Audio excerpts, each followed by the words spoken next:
nah saya bocorin nih. Roti kentang ini bisa diganti, disubstitusi dengan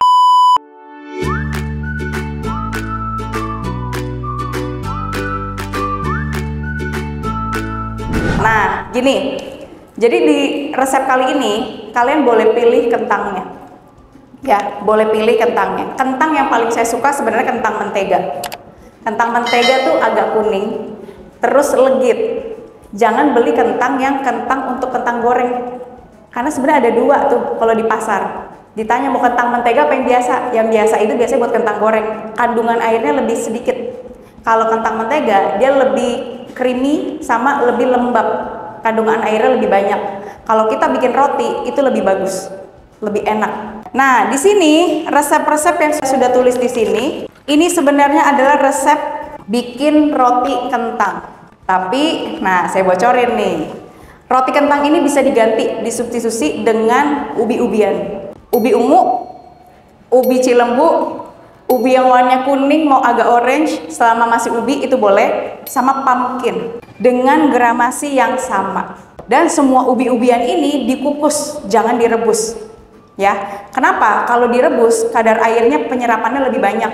Jadi nanti rotinya jadi lembek. Oke, kalau dikukus kita ngambil kadar airnya dari si kentangnya aja. Jangan pakai singkong. Ya, ibu-ibu tahu nggak kenapa? Karena bikin roti itu sebenarnya stepnya 11-12, mirip-mirip. Hanya beda dari bahan, komposisi, sama merek-mereknya aja. Ya, jadi kenapa saya pisah? Ini adalah step pertama, ya, yang kering. Yang kering termasuk kentang tapi, karena kita pakai kentang. Kalau diganti ubi ungu, pakai ubi ungu. Ini step 1. Diingat aja, pokoknya step 1 bahan kering, ya, termasuk si kentang ataupun ubi ungunya. Step 2 bahan cair.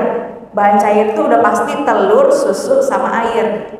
Ada juga yang mau full susu, boleh. Kalau mau full susu, biasanya rotinya lebih lembut lagi, tapi pada saat di rounding, terkesannya agak lengket dan susah dibentuk.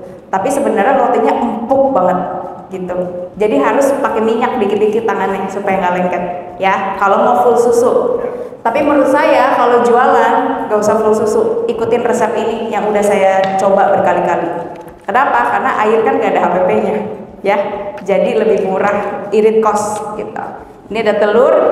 Telur boleh pakai telur omega, warnanya akan lebih kuning dan lebih legit. Tapi kalau misalnya HPP-nya mau di-cut, nggak usah pakai telur omega pun nggak apa-apa. Ini saya pakai telur premium. Nah, telur premium ini kalau bagi yang pengen jualan, biasanya kan saya kan per tray banyak. Udah request dari tukang telur, bilang saya mau bikin roti.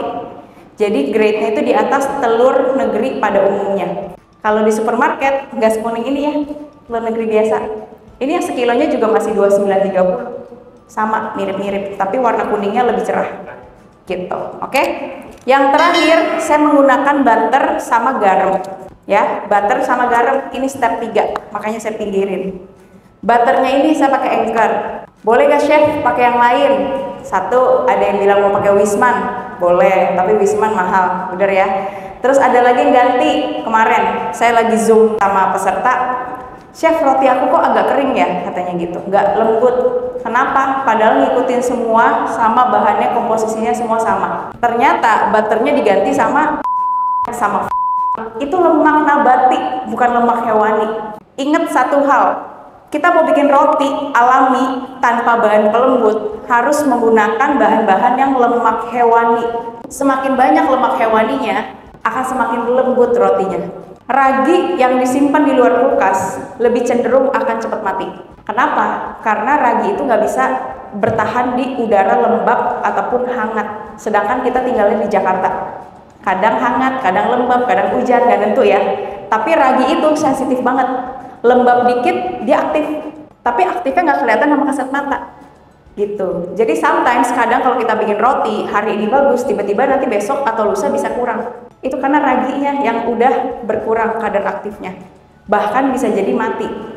Untuk dari segi rasa sama wangi, kalau pakai kentang itu lebih enak. Jadi dia lebih creamy wanginya, kayak lebih nimbul. Sama untuk rasa, manisnya itu lebih muncul.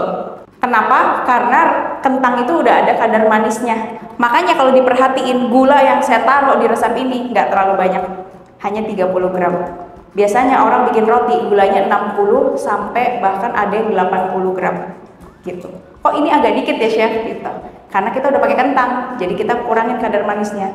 Dari sini boleh nggak chef dikurangin lagi kadar gulanya supaya bener-bener less sugar gitu? Boleh, di 20 gram.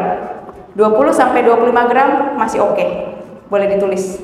Jadi nanti kalau jualan roti mau bilang less sugar masih nggak apa-apa karena gulanya kandungannya sudah sedikit sekali.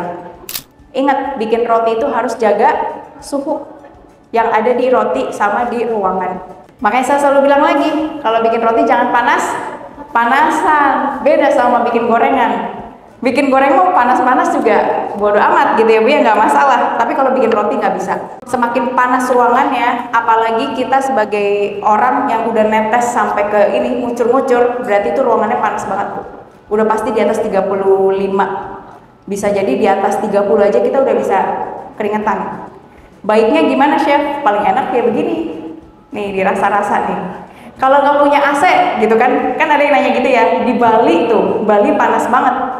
Biasanya coba cari ruangan yang kira-kira tidak terlalu lembab dan nggak panas. Angin masih ada gitu. Better di ruangan AC. Better kalau nanya sama saya. Apalagi punya ruang produksi sendiri untuk jualan. Paling enak tuh di ruangan AC gitu. Terus roti adonan yang didiemin lama di dalam suhu kayak gini nih akan kering. Kalau permukaan yang udah kering, sebenarnya rotinya tuh udah rusak teksturnya. Pernah nggak bikin roti, mungkin yang udah sering bikin roti pasti pegang rotinya kayak kering ya, atas-atasnya. Ada yang udah pernah? Nah itu karena kena angin. Jadi kalau udah kering kayak gitu diapain chef? Ya masih bisa dibikin, di baking, tapi tekstur dan hasil tidak akan segemoy yang tidak kering. Jadi kadar lembabnya dia udah hilang, makanya jadinya kering. Makanya saya selalu ngomong, roti itu musuhnya apa? Musuhnya saya. Musuhnya apa Bu?